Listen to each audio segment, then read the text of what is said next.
Hello friends, welcome to our channel. एक और तेरे बिना जिंदगी से कोई शिकवा तो नहीं जैसे संजीदा गीत, तो दूसरी ओर जाते थे जापान पहुंच गए चीन जैसे अंदाज का गाना। कभी चिंगारी कोई भड़के जैसा दर्द भरा नगमा, तो कभी ओ मेरे दिल के चैन जैसा प्रेम गीत। किशोर कुमार के कंठ ने जिन गीतों को छुआ वो पीढ़ियों के लिए विरासत बन गए। हमेशा गुनगुनाए, गाए और याद किए जाने वाले ऐसे अमर गीत जो आज के दौर में सिर्फ रीमेक, रिक्रिएट या दोहराए जा सकते हैं, रचे नहीं जा सकते। 70-80 के दौर में मोहम्मद रफ़ी, मुकेश, लता मंगेशकर और किशोर कुमार के नगीनों के हिंदी फिल्म संगीत को जो बुलंदी बख्शी, उसके बाद की पीढ़ी उस ओर से दूर से ताकती रह गई। आखिर इस दौर के संगीत का सुनहरा दौर यूं ही थोड़ी कहा जाता है। कभी कभी संगीत सुधियों के मन में भी सवाल उठता है कि वर्षों बाद भी संगीत जगत को कोई दूसरा किशोर कुमार, लता मंगेशकर और मोहम्मद रफ़ी क्यों नहीं मिल पाए। मोहम्मद रफ़ी, लता मंगेशकर, किशोर कुमार, मुकेश, आशा भोसले जैसे लीजेंड्स के गायक हजारों गाने आज भी उनकी आवाज़ से पहचाने जाते हैं, रीमेक किए जाते हैं, रियलिटी शोज में छाए रहते हैं। उनकी बाद की पीढ़ी में देखें तो उदित नारायण, कुमार शानू, अलका याग्निक, सोनू निगम, सुनिधि चौहान, शान, श्रेया घोषाल जैसे गायकों ने अपनी आवाज़ से एक मान सम्मान और पहचान हासिल की। लेकिन आज जबकि इतने सारे रियलिटी शोज है, इतने सारे सिंगर्स की खेप हर साल आ रही है, फिर भी अरिजीत सिंह जैसे एक आध अपवाद को छोड़ दे तो ना ही उनके नाम याद रहते, ना ही उनके गायक गाने। सवाल उठता है, ऐसा क्यों? क्यों कभी इतनी श्रमद रही म्यूजिक इंडस्ट्री लगातार अपनी धार खोती जा रही है? वजह कई है। पहले तो किशोर, लता और रफ़ी जैसे लीजेंड्स हर रोज़ पैदा नहीं होते।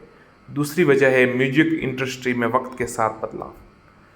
पहले गाने फिल्मों का अहम हिस्सा होते थे, बाद में उन्हें फिल्म प्रमोशन का जरिया माना जाने लगा।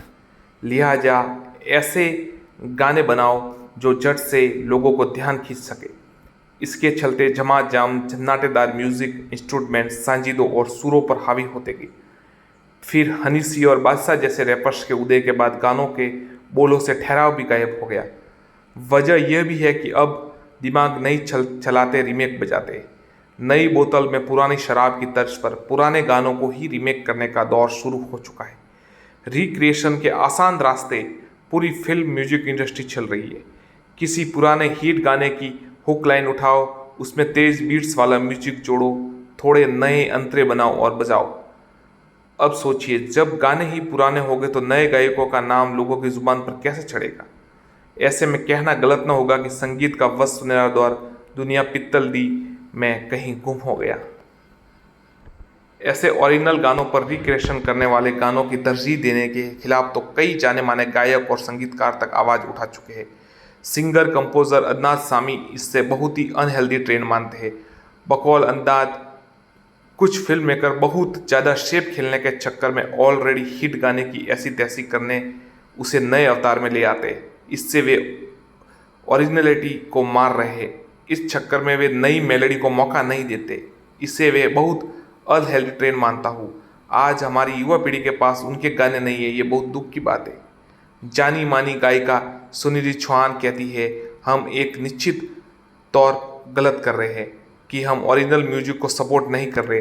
जैसे हम अच्छी फसल के लिए खेती करते हैं, वैसे ही अगर हम ओरिजिनल म्यूजिक को पानी नहीं देंगे, तो पोषण नहीं देंगे, तो हमें अच्छा रिजल्ट कैसे मिलेगा?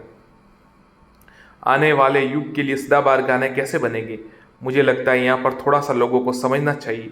रिमिक्स या रिक्रिएशन अच्छी बात है, पर इस बात पर नहीं कि नए गानों का बिल्कुल ध्यान ही न दें, जैसे आजकल थोड़ा हो रहा है। अगर आप किसी फिल्म का पहला गाना प्रमोट कर रहे हो तो रिमिक्स के बजाय ओरिजिनल गाना प्रमोट करें।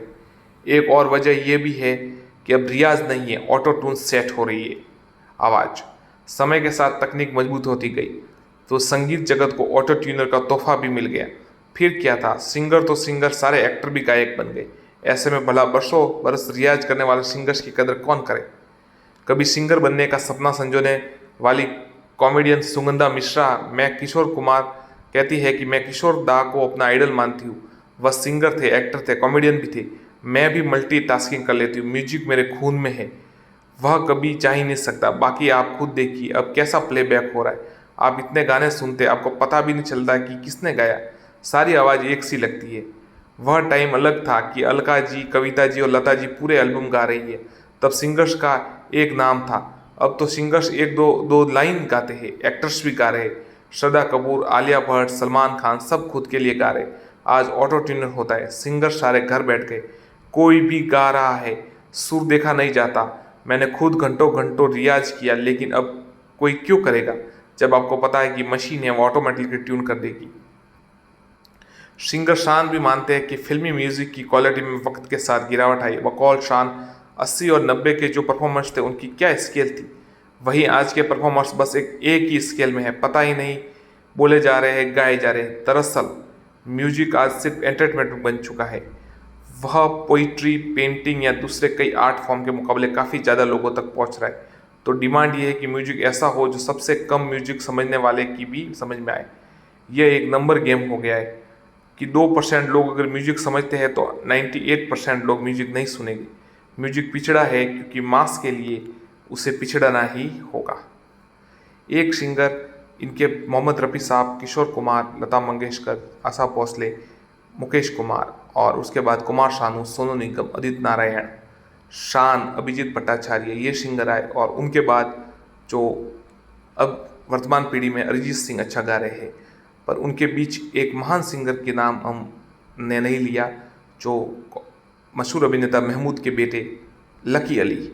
लकी अली का म्यूजिक अगर आप सुनेंगे तो उनकी वॉइस और जो भी इतना गहरा था कि वो एक महान संगीतकारों में या गायकों में उनको शामिल किया जा सकता है। तो इस प्रकार किशोर कुमार, मोहम्मद रफ़ी साहब, मुकेश कुमार, आशा भोसले, उनके जैसे गायक अब इसलिए नहीं हो पा रहे हैं। आप अपनी राय जरूर दें, क्या आज का संगीत पुराने संगीत की होड़ कर सकता है?